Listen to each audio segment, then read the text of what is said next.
A very warm welcome to all of you on this book reading session of The Game of Life and How to Play It by Florence Scovel Shinn. And last week हमने यहाँ हम stop किए थे कल वाली recording में कि लोग क्या सोचेंगे. हमारी सबकी कंडीशनिंग इतनी ज़्यादा हुई हुई है कि लोग क्या सोचेंगे कि बहुत बार हम एक फ़ेक वर्ल्ड में चले जाते हैं उन लोगों को इम्प्रेस करने के लिए. और ये जो वर्ड है ना, लोग क्या सोचेंगे, ये जो लोग हैं एक्चुअल में आप इनको पिन पॉइंट नहीं कर सकते. ये लोग हम ही हैं. किसी और की लाइफ में ये लोग हम ही हैं और हमारी लाइफ में ये लोग कोई और है. लेकिन रियलिटी क्या है, जब हमें कभी भी किसी की ज़रूरत होती है या हम कोई भी सिचुएशन में आते हैं तो क्या ये लोग आते हैं हमारी प्रॉब्लम सॉल्व करने? तो हम क्यों इतनी परवाह करते हैं कि लोग क्या सोचेंगे? अगर हमें किसी मौके पर अगर इस लेडी को इस मौके पर अगर वो अपने ग्रीफ को ओवरकम कर पा रही थी, उसने सही थॉट भी क्रिएट कर ली एंड वो अपने आप को अपनी वाइब्रेशन को हाई ले गई, लेकिन फिर भी इस थॉट से कि लोग क्या सोचेंगे, मैं इतनी खुश कैसे रह सकती हूँ after the death of my daughter, उसने काउंसलिंग बंद कर दी. ये बहुत ही सैड रियलिटी है हमारी लाइफ की. ये इतनी पुरानी बुक है लेकिन आज भी वही सिचुएशन है. बहुत बार हमारी सोसाइटी में भी बहुत सारी विमेन, बहुत सारे मेन इस ट्रॉमा से बाहर नहीं निकल पाते कि लोग क्या सोचेंगे. After they lose their loved one, वो लोग उसी क्राइसिस में रह जाते हैं कि अभी मैं कैसे बाहर जाऊँ, लोग क्या सोचेंगे कि मैं कैसे बाहर जा सकती हूँ. So this is a very big battle हमारी सोसाइटी के लिए जो हम सबको विन करना है. We have to kill these people, we have to kill these thoughts कि लोग क्या सोचेंगे. ये लोग एक्चुअल में कोई है नहीं, ये हमने अपने माइंड में बना रखे हैं और हमें एक एक करके ना इन सबको किल कर देना है कि ऐसा कोई नहीं है. कोई हमारा बुरा नहीं सोच रहा, कोई हमारे बारे में गलत नहीं सोच रहा, कोई हमारे बारे में बातें नहीं बना रहा, और कोई अगर बना भी रहा है तो हमें मैटर नहीं करना चाहिए. सो हमें इस थॉट को ही अपने सिस्टम से निकाल देना है. Let's go ahead. I knew a woman who went about bragging of her troubles. So of course she always had something to brag about. The old idea was if a woman did not worry about her children, she was not a good mother. ये old idea तो नहीं है, ये आज की भी idea है और ये बहुत सैड ट्रूथ है कि अगर कोई लेडी बहुत ज़्यादा केयरफ्री है, अगर उसका बच्चा सपोज़ अगर बहुत ज़्यादा स्टेरिलाइज्ड पानी नहीं पी रहा है और ऐसी मट्टी में खेल रहा है, तो उसमें भी लोग ओपिनियन बना लेते हैं कि कैसी माँ है ये हम सबकी रियलिटी है ना. हम भी ऐसा ही कुछ कर रहे होते हैं. एंड कोई मदर्स जो बहुत फ्री होके सपोज़ किसी ने ऑफिस ज्वाइन कर लिया है तो सीधा ही लेबल लग जाता है कि कैसी माँ होगी ये. और एक्चुअल में रियलिटी ये है कि आई हैव पर्सनली ऑब्जर्व्ड कि जो हैंड्स ऑन मदर्स हैं, जो पूरे दिन घर में रहती हैं, वो एक्चुअली अपने बच्चे के साथ क्वालिटी टाइम नहीं स्पेंड करती हैं क्योंकि उन्हें वो बच्चे का काम बोझ लगता है और वो उन्हें लगता है कि मैं कुछ कर ही नहीं रही हूँ, और वो घर के सारे कामों में इतनी थक जाती है कि actually if you ask her कि तुमने क्या half an hour quality time undivided attention अपने बच्चे को दिया, वो नहीं दिया. और जो ऑफिस जाने वाली मदर्स होती हैं उनके माइंड में एक प्रायोरिटी है, वो थोड़ी सॉर्टेड है कि हाँ ये 30 मिनट्स मुझे उसके काम को देना है, ये 30 मिनट्स मुझे उसको देना है, ये 30 मिनट्स मुझे उसके सारे स्कूल के असाइनमेंट्स, बैग, टिफ़िन सब कुछ चेक करना है. सो आई थिंक कौन सी मदर्स ज़्यादा जीत में है, जो मदर्स ने क्वालिटी टाइम स्पेंड किया ना. वो क्वांटिटी एंड क्वालिटी में फ़र्क करना हमें अब सीखना पड़ेगा. Now we know that mother fear is responsible for many of the diseases and accidents which come into the lives of children. इस बारे में हम पहले भी चर्चा कर चुके हैं कि जो माँ के अंदर जो constant fear होता है, वो fear ही उस बीमारी को attract करता है. For fear pictures vividly the disease or the situation feared, and these pictures objectify if not neutralized. If not neutralised कितनी इंपॉर्टेंट लाइन है. आज अगर एक मदर है तो उसके अंदर फियर आना स्वाभाविक है. It's very natural to get scared. It's very natural कि बच्चे को लेके हम जब अपने बच्चे को इतना लव करते हैं कि कोई ना कोई डर आ सकता है, चिंता आ सकती है. हमें क्या करना है, हमें उसको न्यूट्रलाइज करना है. ऐसा नहीं सोचना है कि ये डर, मैं डर क्यों रही हूँ. डरना is normal, it's natural. Neutralise the fear, तो जो भी सिचुएशन होगी वो गायब हो जाएगी. Happy is the mother who can say sincerely that she puts her child in God's hand and knows that he is divinely protected. ये कितनी ब्यूटीफुल लाइन है कि वो ही माँ खुश है जो जिसको पता है, और ऐसी बहुत सारी मदर्स आज भी है। और हम शायद हमारे जो पेरेंट्स थे ना, वो लोग ऐसे ही थे। हमारे पेरेंट्स लोग इतने बिजी थे कि उनके पास इतना टाइम नहीं था बैठ के सोचने का कि अगर इसको एक पिंपल या एक रैश आ गया तो क्या होगा। वो लोग इतने बिजी थे कि उन्होंने कभी फोकस ही नहीं किया बीमारियों पर। तो हम सब बहुत छोटी मोटी बीमारियां हम सब ने क्रॉस की होगी। बहुत रेयर ही होगा हमारे जनरेशन से जो बचपन में बहुत ज़्यादा बीमार पड़ा रहता होगा, बिकॉज़ उस समय मदर्स लोग के पास ना इतना टाइम और एनर्जी नहीं था कि बच्चों के लिए वो फोकस करें। तो वो जब वो उन्हें पता था कि मेरे बच्चे को भगवान ही देख रहा है, you know, they had that blind trust on God कि God is looking after my children. So कभी कुछ बड़ा हुआ ही नहीं। हम बड़े बड़े चोट में भी अगर हम गिरे तो हल्के में निकल गए। मतलब I remember me as a kid, I would cycle around Salt Lake, lanes of Salt Lake, कैसे तैसे मैं साइकिल करती थी। और कितनी गाड़ियाँ आती थी, कोई स्टाफ नहीं होता था साथ में साइकिल कर रहे हैं जब। एंड कितने बार हम गिरते भी थे, गाड़ियों के सामने भी गिरे हैं, पैरों पे हाथों पे बहुत चोट भी आई है। लेकिन वो एपिसोड्स आज तक शायद किसी को याद भी नहीं होगा, बिकॉज उसको इतना छोटा मोटा करके साइड ट्रैक कर देते थे कि पता था कि ठीक है गिर गया तो क्या बात है, साइकिल चला रही थी गिर गई, it's okay. But now a days it's not so. So this is actually talking about our mothers, जो लोगों को पता था कि मेरे बच्चे की रक्षा भगवान कर रहे हैं। वो लोग ज़बरदस्ती के थॉट्स ही नहीं क्रिएट करती थी, negative thoughts. For example, a woman अवोक suddenly in the night feeling her brother was in great danger.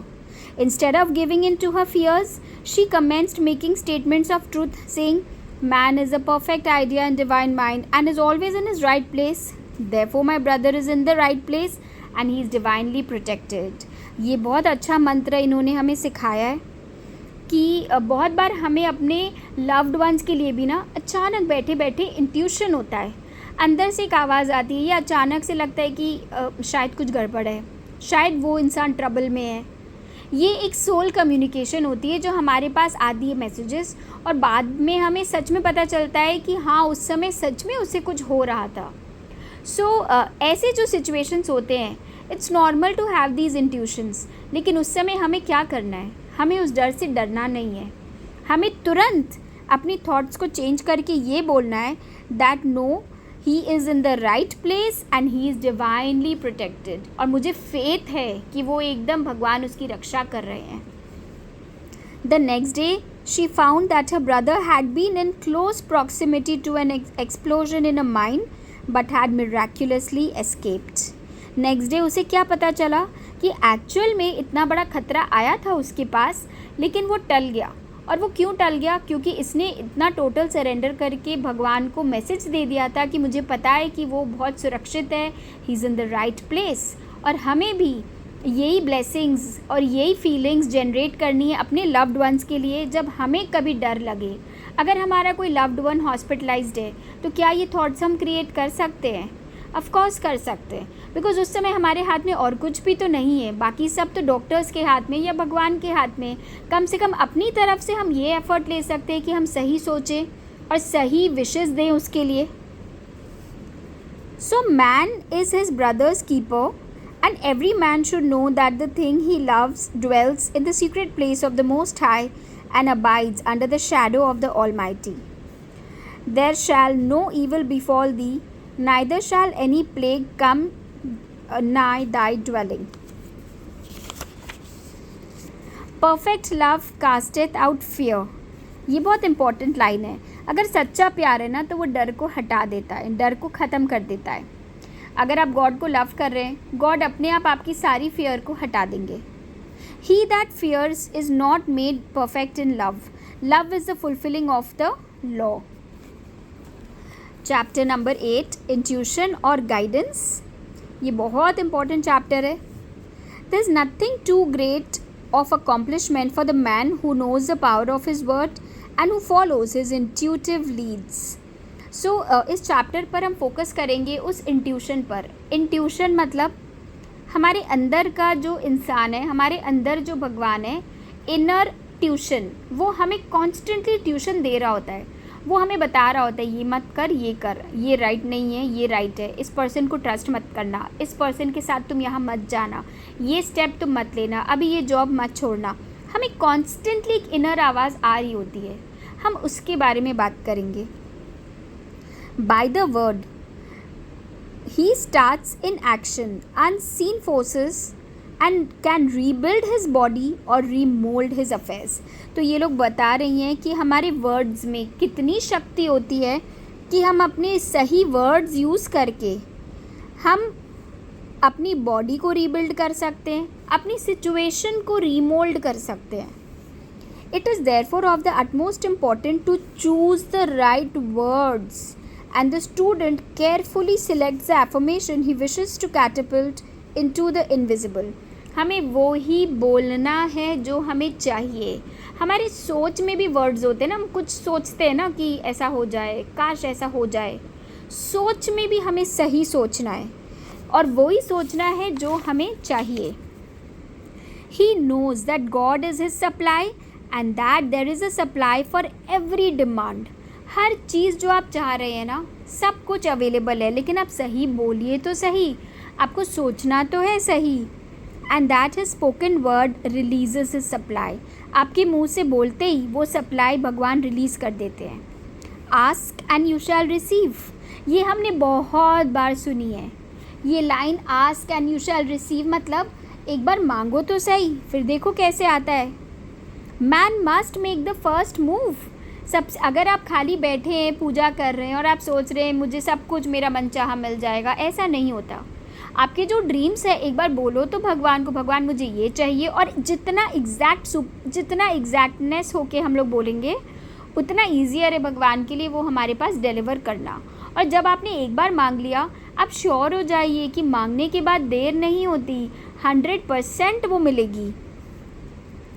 Draw nigh to God and he will draw nigh to you। I have often been asked just how to make a demonstration। तो इनको बार बार पूछते कि बताओ अपनी wish कैसे पूरी करूं। ये कहती है speak the word and then do not do anything until you get a definite lead। Demand the lead saying infinite spirit reveal to me the way, let me know if there is anything for me to do। तो हमें क्या करना है, हमारी कोई भी wish अगर है ना, हमें अपनी विश को भगवान को बोलना है और फिर ये बोलना है कि मुझे रास्ता दिखाओ, लीड अ वे, मुझे कहीं ना कहीं से कोई क्लू दो। बस पीछे नहीं पड़ना है कि मुझे ये दे दो दे दो दे दो। एक बार आपने विश बोल दिया, उसके बाद आप भगवान से सिंसियर प्रे करेंगे कि मुझे इस तक पहुंचने का कोई रास्ता दिखाइए। और ये रास्ता अगर आपने सिंसियरली दिल से प्रे किया है ना, answer will come through intuition. ये इंट्यूशन हमें किस रूप में आता है? A chance remark from someone और a passage in a book etcetera. मतलब आप ऐसा हो सकता है कि आपने भगवान को बोल दिया और उस दिन आप कहीं जा रहे हैं, रास्ते में बड़ा सा रास्ते में होर्डिंग है जिसमें लिखा हुआ है येस डू इट। तो आपको लुकआउट पे रहना है कि आपने जो मांगा है, आपका इंट्यूशन आपको आंसर दे रहा है। अब भगवान डेफिनेटली सामने आपके आके बैठ के तो नहीं जवाब देंगे, उन्हें कोई ना कोई रास्ता खोजना है आपको जवाब देने का। तो वो हो सकता है आपको उस दिन कोई फ्रेंड मिल जाए जो उस बारे में कुछ बात कर ले, कोई किताब में लिखा हुआ मिल जाए, न्यूज़पेपर की हेडिंग में मिल जाए, अचानक आपके फ़ोन पे उससे रिलेटेड कोई मैसेज आ जाए, कोई ग्रुप में कोई चैट हो जाए उससे रिलेटेड। सो हमें लुकआउट में रहना है कि हमारा इंट्यूशन हम तक मैसेज कैसे पहुंचा रहा है। The answers are sometimes quite startling in their exactness.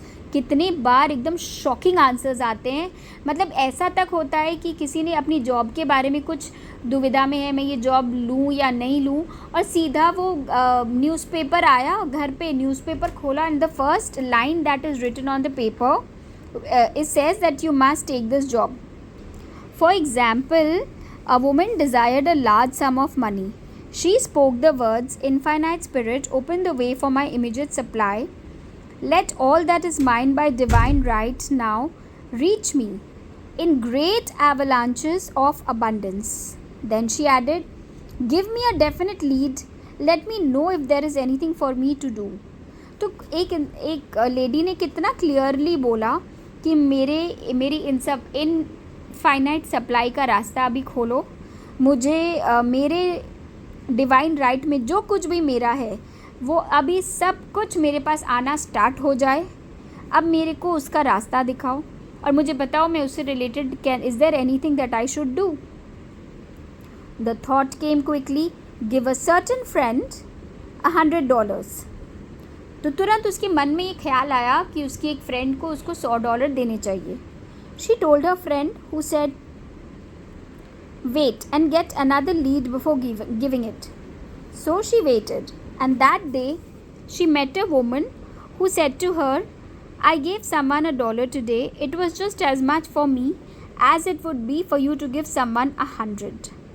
This was indeed an unmistakable lead, so she knew she was right in giving the $100. It was a gift which proved a great investment, for shortly after that a large sum of money came to her in a remarkable way. तो ये basically छोटा सा यही example है कि उसके मन में ये तुरंत ख्याल आया कि मुझे अपनी एक फ्रेंड को जिसने मुझे स्पिरिचुअली हेल्प किया था, आज मुझे उसको जाके $100 दे देना चाहिए। और वो जब अपनी फ्रेंड के पास गई तो उसकी फ्रेंड ने बोला कि नहीं, एक बार वेट करो, कुछ और हिंट तुमको मिलेगी। तो उसने वेट किया और उसी दिन उसको एक लेडी मिली जिसने उसको बताया कि पता है आज मैंने किसी को एक $1 दिया था और मेरे लिए वो बहुत बड़ी बात थी, उतनी बड़ी बात तुम्हारे लिए $100 देने वाली बात होगी। सो जैसे ही एक रैंडम लेडी उससे किसी को डॉलर देने की बात करने लगी, वो समझ गई कि उसको इमीडिएटली वो $100 देने अपनी फ्रेंड को। वो सीधा जाके दी एंड रिटर्न में उसके पास एक बहुत बड़ी रकम, a large sum of money came to her. So ये सब स्टोरीज़ ना, ये खाली ना फिक्शन से नकली स्टोरीज़ बनाई हुई नहीं है, आप समझ सकते हैं। ये 150 ईयर्स पुरानी बुक है। तो आप एक बार सोचिए कि इसमें जो बातें लिखी है ये क्यों लिखा होगा उसने, और क्या उसकी रीज़न रही होगी ये सब स्टोरीज़ लिखने की, क्योंकि ये सब उसके साथ बीता है, ये सच है। Giving opens a day for receiving. In order to create activity in finances one should give. Tithing or giving 1/10 of one's income is an old Jewish custom and is sure to bring increase. ये हमें pranic healing में भी सिखाया गया है कि अगर आपकी बहुत से लोग हैं जो अपनी बिज़नेस में भगवान से पार्टनरशिप कर लेते हैं कि मेरे बिज़नेस में आप 1% के पार्टनर हो या 10%, जितनी भी परसेंटेज आपको मन है, 5% की पार्टनरशिप विद गॉड। उसका मतलब क्या है, जैसे ही आपने भगवान को पार्टनर बना दिया, आपने $100 कमाए तो ₹5 आप किसी को डोनेट करने में यूज़ करोगे, टाइदिंग में या डोनेशन में। और ये लोग ये हमें बहुत कंपलसरी सिखाया गया था प्राणिक हीलिंग में कि अगर लाइफ में अबंडेंस और प्रॉस्पेरिटी चाहिए तो अपने हाथों से आपको डोनेट करना है और फाइनेंशियली डोनेट करना है। ये नहीं कि पुराने कपड़े दे दिए, नहीं, वो नहीं। Giving opens the way for receiving. अगर आपको अपने फाइनेंस में एक्टिविटीज़ चाहिए तो 2 हाथों से दिल खोल के दीजिए। Many of the richest men in this country have been tithers and I have never known it to fail as an investment. So basically जब आप किसी को दे रहे हो, आप यही सोच के दे दो कि मैं इन्वेस्ट कर रहा हूँ, क्योंकि हमें पता है कि यूनिवर्स के बैंक में इसकी रिटर्न बहुत बड़ी है। और बहुत लोग 1/10 की पार्टनरशिप करते हैं। The 1/10 part goes forth and returns blessed and multiply. ये जो आप 10% की पार्टनरशिप करते हैं with God, this comes back to you 100% multiply होके। But the gift must be given with love. अब ये बहुत इंपॉर्टेंट बात है, हमें ग्रीड के पीछे ये पैसे नहीं देने कि चलो 10% दे दो 100% आ जाएंगे। ये सोच के अगर आप दे रहे हो तो आपका दिया हुआ वेस्ट है, वो पूरा ज़ीरो हो जाएगा। हमें प्यार से देना है। We have to give out of love. We have to give क्योंकि हमें किसी की मदद करनी है, क्योंकि हमें सामने वाले को सुख पहुंचाना है, इसलिए हमें टाइदिंग करनी है। और बहुत खुशी से देना है, कैलकुलेशन करके नहीं कि इतने पैसे कम हो गए। God loves a cheerful giver. Bills must be paid very cheerfully. ये हमने मैजिक में भी सीखा है और बहुत अच्छे से सीखा है कि हर एक पैसा जो आप पे कर रहे हो उसको ब्लेस करके खुशी से दो कि oh God, I am so happy, this money will bring a lot of prosperity to her. I am so happy कि मेरे पास इतने पैसे हैं कि मैं इसको दे पा रही हूँ, मैं इस दवाई का बिल पे कर पा रही हूँ। आई am so lucky, and I hope ये दवाई की दुकान बहुत फले फूले, आपको आशीर्वाद दे के देना है. All money should be sent forth fearlessly and with a blessing. This attitude of mind makes man master of money. ये बहुत ईजी में, छोटे में इन्होंने समझा दिया कि मनी की मास्टरिंग करनी है तो क्या ट्रिक अपनानी है हमें. It is his to obey and his spoken word then opens vast reservoirs of wealth. Vast reservoirs of wealth मतलब अनगिनत अबंडेंस, मतलब हम सोच भी नहीं सकते ऐसी अबंडेंस हमारी लाइफ में आ जाएगी अगर हमने ये सारे तरीके अपनाए. So we are going to stop here, we'll continue tomorrow. Thank you.